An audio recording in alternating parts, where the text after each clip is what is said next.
Сәлем достар, қалдарыңыз қалай? Бүгін тұздалған капуста дайындаймыз. 5 үлкен капуста. Сосын 5 үлкен сәбіз. Жақсылап осып кесіп, менде кухонный комбайн, содан өткіземін. Ең қарапайым түрі, ешқандай артық ештеңе керек жоқ. Капуста. Маған жазылып, лайк басып тіркеліп отырыңыздар. Бәрін осылай алдын ала дайындап аламыз, кесіп. Менде кухонный комбайн болғандықтан бәрін дайындалып алу керек.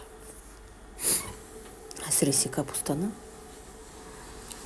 Кесіп жолдасым көмектесіп жерді.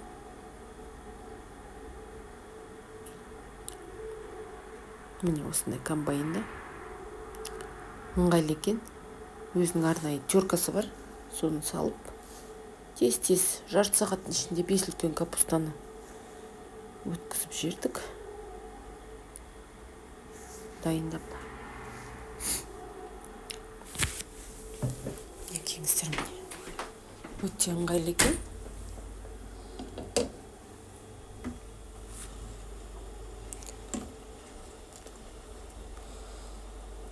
Міне, осыншалықты.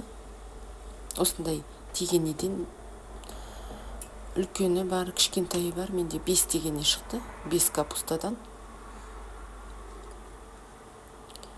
Өте ұсақ қылуға болмайды.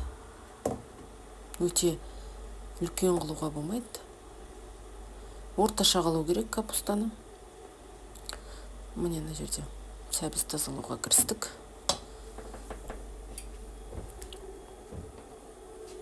Бес сәбіз.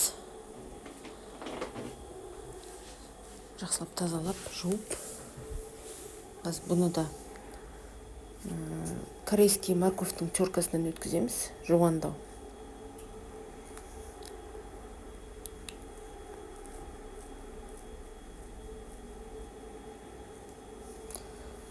Міне сіздерге көрсетем, менде қанша шыққанын капуста. Қараңыздар, міне. Біреу.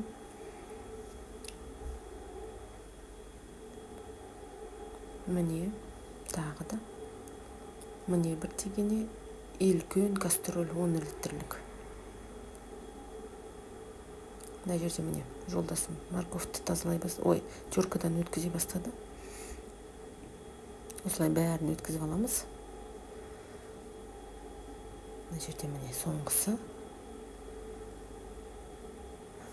Морковты теркадан өткізетін кезде біз астына ештеңе салмағанбыз. Дастарханымыз сап-сары болып қалады екен. Сондықтан астына бірдеңке салыңыздар, или ыдысқа істеңіздер.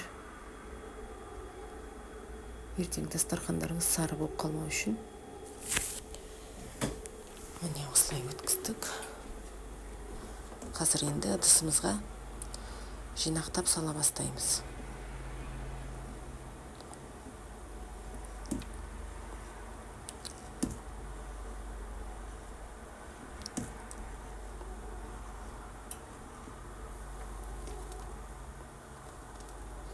Міне сәбізіміз дайын. Аз істейміз десеңіздер, банкаға да істеулеріңізге болады. 3 литрлік, 2 литрлік. Міне, біздің ыдысымыз 20 литрлік. Бірінші капустаны салып аламыз. Жақсылап. Осы 4 ыдыстағы капуста толығымен сиіп кетті ішіне. Міне бірінші капуста кетті. Капустаны жақсылап саламыз. Бір қабатына. Одан кейін сәбіз.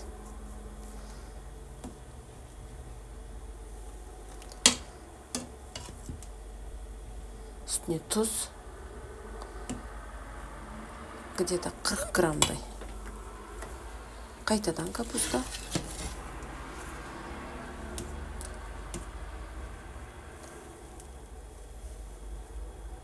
Капустаны саламыз. Қайтадан сәбіз. Сосын тұз, сосын тығыздай бастаймыз. Қыз көресіздер. денсаулыққа өте пайдалы. Асқазан ішек жолдарының жұмысын жақсартады. Бұны капустаны үнемі жесеңіздер. Қыста әсіресе пиязбен, маймен араластырып жегенде өте дәмді болады. Сондықтан дайындап алыңыздар. Етпен, бешбармақпен жесең қандай дәмді десеңізші. Міне, үшінші рет салып жатырмыз капустаны. Сәбізді де үшінші рет. Енді тұз.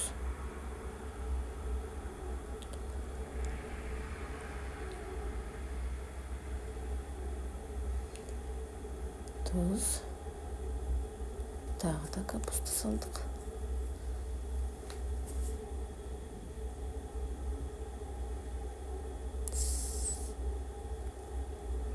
Капуста, сәбіз, тағы да капуста. Осылай салып аламыз. Қазір тығыздаймыз оқтаумен. Үстінен суығын шығарып, шырынын шығарамыз. Сөйтіп қайталай береміз. Міне мына жерде. Осылай тығыздадық. Көп отырып тығыздау керек. Бұл жерде тағы да жолдасым.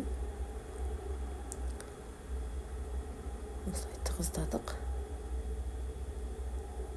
Екеуміз екі жақтап та тығыздадық негізі. Сонда кәдімгідей тығыздалып, азайып, су шығады екен ғой.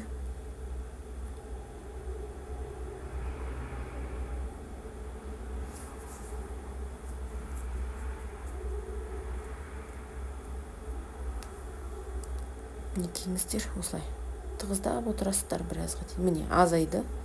Тағы да капуста саламыз қазір. Тағы да капуста.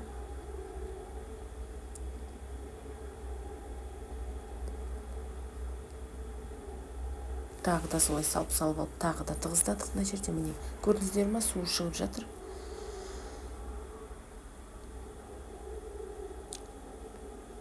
Осылай қайталай бересіздер. Капустасын салып, сәбізін салып, тұзын салып, бір рет толтырып, ұрғылап, екінші рет толтырып, тағы да ұрғылап. Осылай міне су шықты. Қазір соңында көрсетем.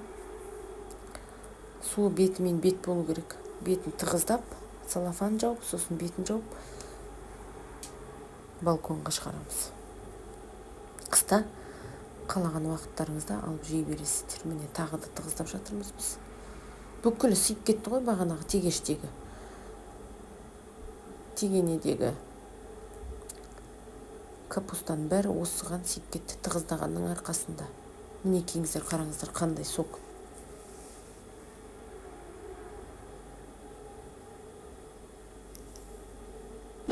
Осындай ыдыста лайк басып тіркеліп отырыңыздар.